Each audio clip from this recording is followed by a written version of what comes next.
Hello, hello. Welcome to Meditation Nerd. I'm glad you're here. I hope you're doing well. I hope you had a good day.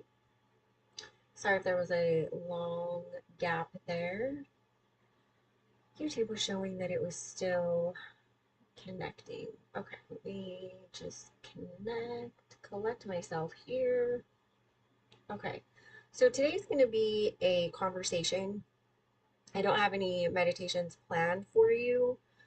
There's something that I felt that I wanted to talk about. So I have started reading a book called Trauma Sensitive Mindfulness, and it's by David A. Trelevan. My apologies, David. I don't know how to pronounce your last name correctly. Um, where he's been studying the connection between mindfulness and trauma. Because some people are experiencing re-traumatization with mindfulness, with meditative practices. Um, And so I wanted to bring this up. Now, I have just started this book, so this I don't plan for this session or this chat to be super long.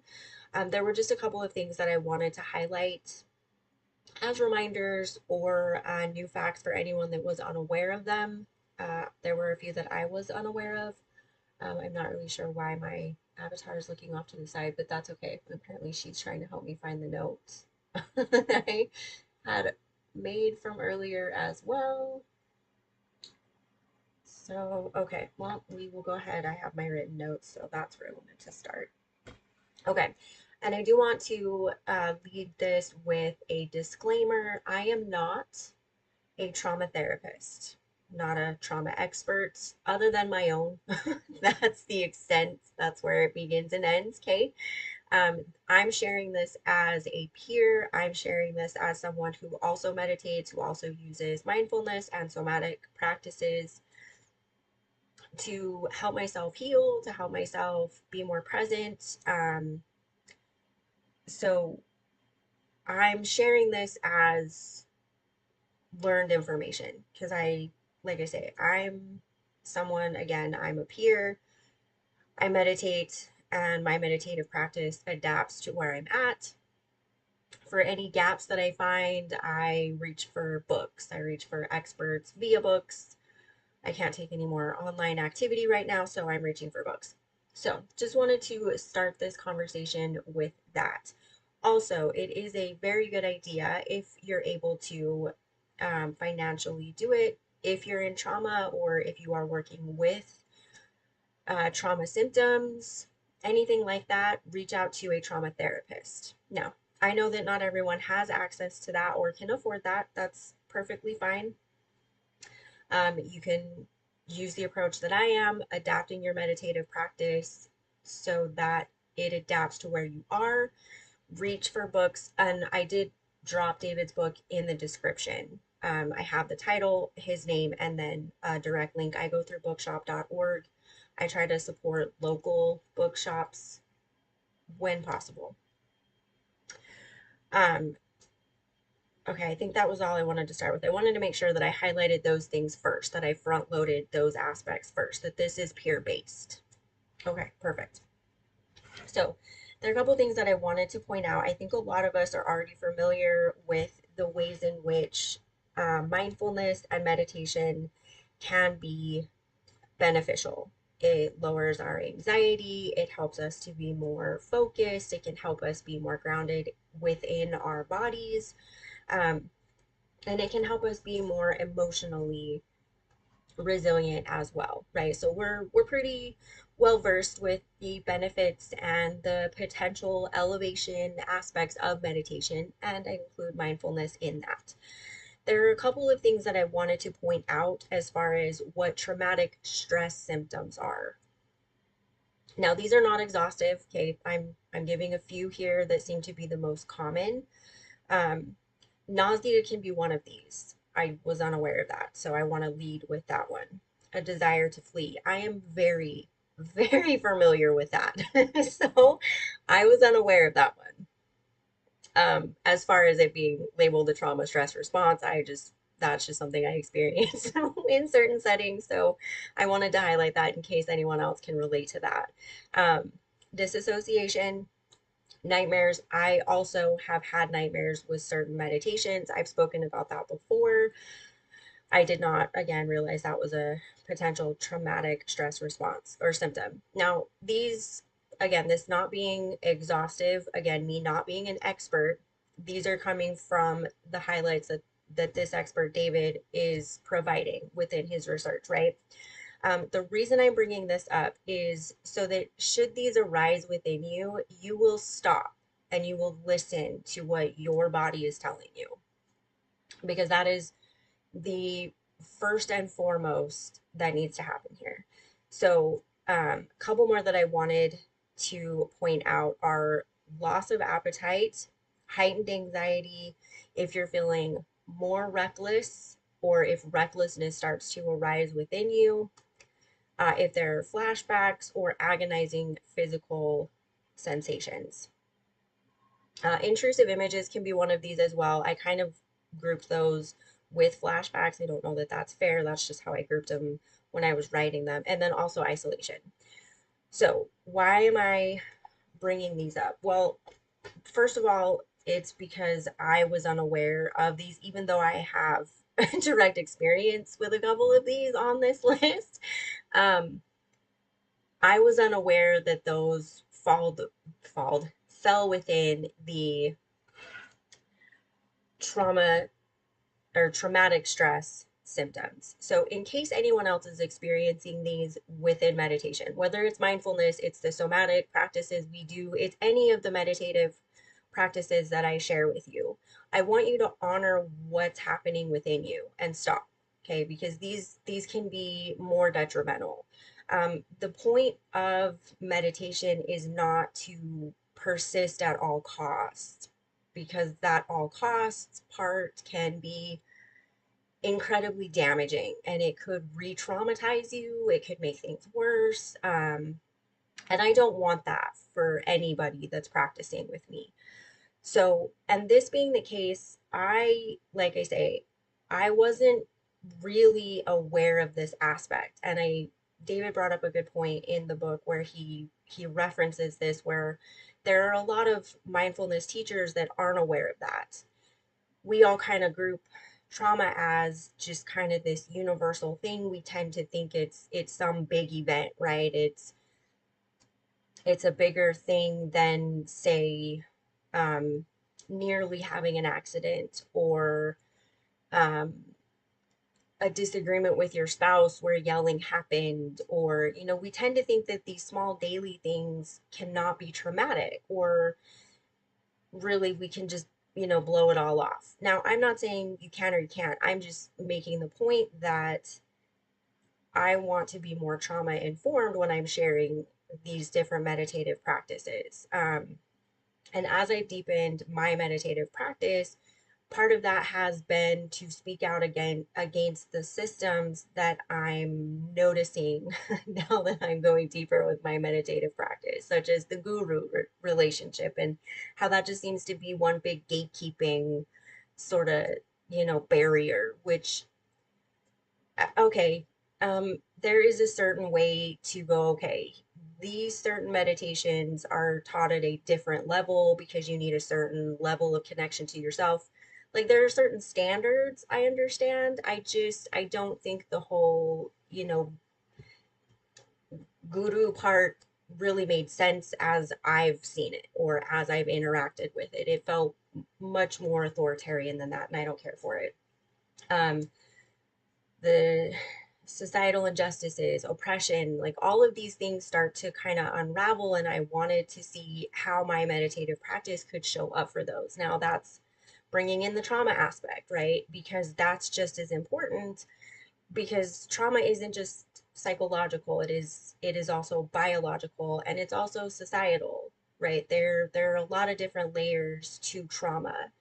And when we step into a meditative practice, whether that's just being more present as we're walking, it's parking it on our chair, it's parking it on our mat, it's a moving meditation in yoga, we are asking ourselves to step into potential sensations, experiences that might be a little bit more than we were prepared for, or that in that moment we can fully step into, right? So I thought it was important, given, all of the things that I've already brought up on this channel and all of the different aspects that I've already shared here, just how meditation has shown up for us throughout, our resistance as humanity. That's not something that's typically talked about. So I really appreciated that David, and I'm using his first name not out of any disrespect, simply because I don't want to mispronounce his last name again, so I'm just using his first name. Um, I really appreciate that he is also looking at the meditative practice or mindfulness, which again, I feel like that's under the meditation umbrella. I appreciate that he's looking at it from a different perspective, and he is speaking to the trauma aspect and how some people, when they're meditating, they're coming up against these agonizing physical sensations, or they're having intrusive thoughts, or their anxiety or rage gets to a point where it's overwhelming. And then, they reach to a teacher, and the teacher just says, oh, just trust the process, or focus on your breath, or, it takes time. All of these things can be true, right? And that person can also still be experiencing all of what they're sharing with their teacher, right? Um, and to not acknowledge that, or to not have a solid base of understanding of how trauma can show up and offer alternatives, or point these things out so that people understand you are not broken. There is nothing wrong with you. You are not failing. Meditation is not failing. What's happening is you have some trauma that is flowing up. So the best thing to do in that circumstance is to connect to someone. Okay. And I don't necessarily mean, an expert or a teacher necessarily. By all means do that. I'm not discouraging that. If you have a trauma therapist, reach out. Obviously, that's probably the best that you can do, and that is a relationship. um, Perhaps you don't have access to that. If you have a loved one, or you have a friend that you can hug, if you're a hugger, or if you can reach out to them and connect to them, relationship is a really good place to start. And as I've said, a trauma therapist is also a really good place to start. Okay, so that was mostly everything that I wanted to go over. And since I've just started reading, I intend to bring more of what David is talking about, what he's sharing, and then just how I'm going to start incorporating it into the channel. Um, I have been trying, well, I have tried from the start to be more aware of the fact that there are a multitude of limitations that people are going to be coming to this with, that either I don't have a frame of reference for, I have no idea about. That's part of why I try to make the meditations a little bit more wider in their range, or offer at least a couple of different options so that people know it's safe to adapt it how they need to within the safety of their boundaries, their physical abilities, that type of thing. This just adds another layer to that. That way, all of us are honoring where we are, and we are more knowledgeable as a collective about trauma, right? So we're not re traumatizing ourselves, we're not re traumatizing others. Um, because from what David is saying so far, that mindfulness can be very helpful for people that are dealing with trauma, and wherever you're at on the trauma spectrum, right? If it's some light trauma, nausea maybe, all the way to extreme, PTSD, right? It's shown, mindfulness has been shown to be effective. Now, again, that's accompanied with support. That's accompanied with awareness of, our limitations, where we're at, that type of thing. Obviously, with the care of a trauma therapist, that would be beneficial as well. Um, so those were the main points. Let me just double check my notes really fast to make sure that I didn't have anything else that I wanted to share in this one.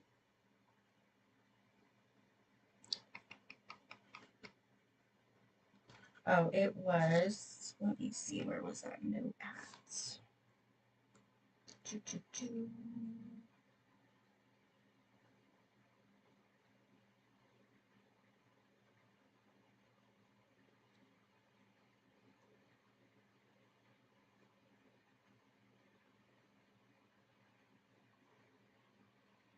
Okay. Well, I feel kind of silly doing this at the end. I think I meant to do this more at the, I meant to front load this. Okay, so I'm going to close with this.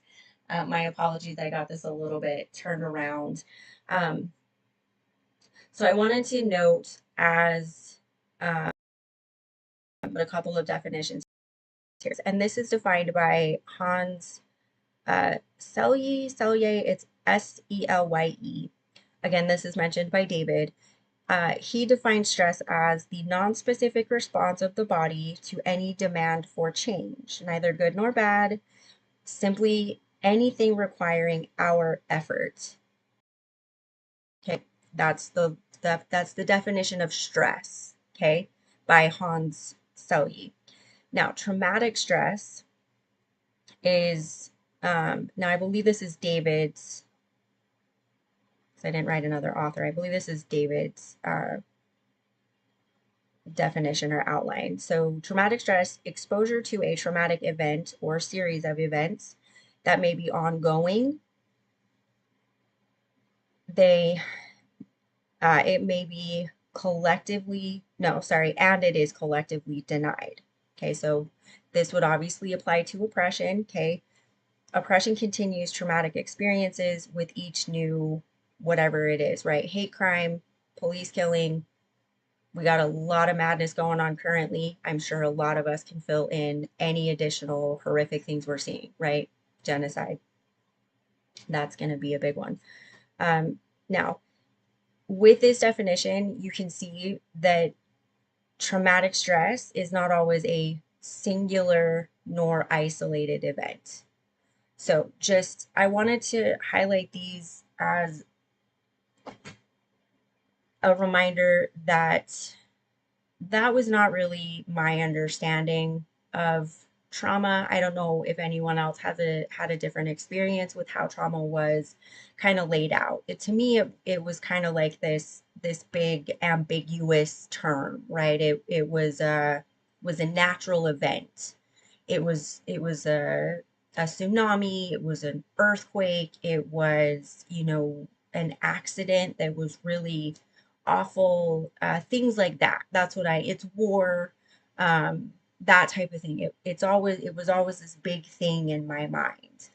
And the way that David's speaking about it, it makes it much more personal and clears up a few things as to how I respond to certain situations that I'm like, okay, that's actually a trauma, a trauma response to according to the way he's breaking it down. So, and these were not natural events. These were not big things like I thought trauma was. So I wanted to make sure that I spoke to this as a very real thing. This can absolutely come about during mindfulness, somatic, meditative practices of all kinds. And some of the stories that David has already shared, it was really important to me that I let everybody know that you honoring your boundaries, wherever that boundary is, it's psychological, it's emotional, it's physical, it's spiritual. That is very important to me, um, because you benefiting from this is predicated on you honoring yourself. And that's very important to me. I want you to honor where you are, what's happening on all the different levels. And if that means you step back, that means you step back. That is perfect. That is what you should be doing. So I didn't want anyone to ever practice with me and excuse me. So I'm thinking of some of the stories that David's already shared in there. I feel very emotional about them. There's absolutely nothing wrong with you. You are not doing anything wrong.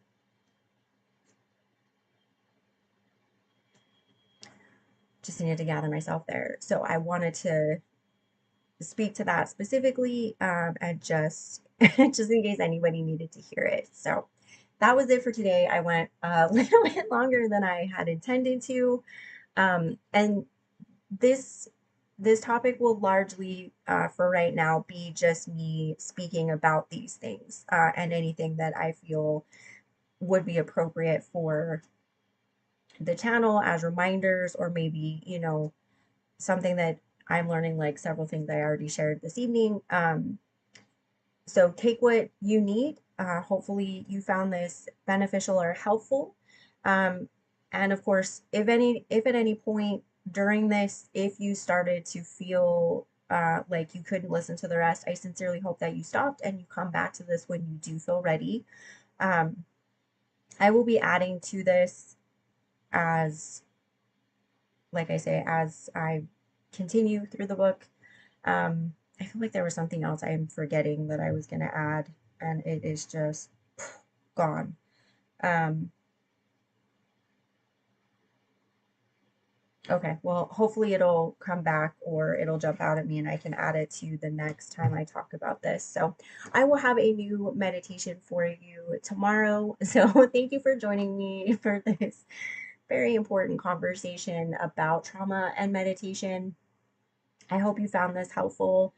Feel free to drop any questions, or maybe some pointers that you would like to see in future meditative practices. Maybe something you think that would be beneficial for the collective, or just collectively. I appreciate you being here with me, and I will see you next time.